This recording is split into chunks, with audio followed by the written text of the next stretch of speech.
apabila seseorang boleh mengetahui mistik ataupun boleh mengetahui benda yang orang tak tahu, maka kapasiti itu digunakan atas nama karamah.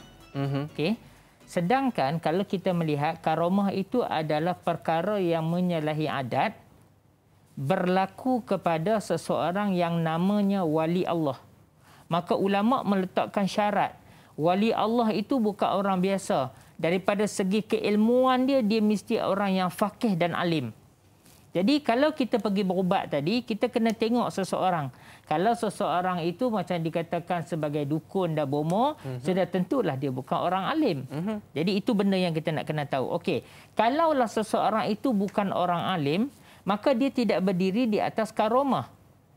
Benda menyalahi adat yang kedua adalah berlaku kepada Nabi. Kita panggil dia mukjizat. Mukjizat pun tak berlaku. Sebab Nabi dah tak ada. Yang ketiganya disebut dengan ma'unah.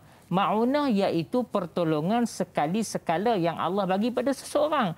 Tapi dia ni sudah menjadikan benda itu sebagai profession dia. Bila dia menjadikan benda itu sebagai profession dia, maka benda itu tergantung dalam satu lagi yang disebut dengan apa? Yang disebut dengan sihir. Jadi, 4 benda ini kita jangan tengok benda menyalahi adat. Tengok berlaku pada siapa. Maknanya, saya katakan tadi pada wali tak mungkin. Kemudian pada Nabi dah tak ada. Kemudian pada orang awam ma'unah itu dia bukan pertunjukan. Dia buat pertunjukan, dia bukannya berlaku sekali-sekala. Maka dia ini yang disebut dengan ilmu sihir. Jadi sebab itu untuk menentukan pemantauan bahawasanya apa yang mereka buat itu boleh dikategorikan sebagai sihir ataupun tidak, maka mereka boleh rujuk kepada Jabatan Agama. Jabatan Agama akan buat siasatan, akan buat R&D, apakah benar dakwaan yang mengatakan apa yang mereka buat ini sihir ataupun tidak. Kalaulah mereka itu dibuat pendakwaan, sebagai contoh, pendakwaan kita akan tanya dia. Contohnya, macam mana dia boleh tahu seseorang itu buat dan sebagainya. Itu contoh dia.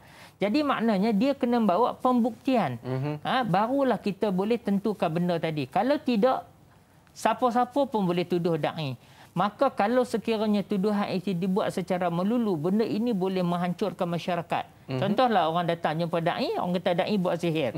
Betul tak? Maknanya kalau tuduhan itu tidak dibuktikan, maka dia akan menjadi satu masalah besar.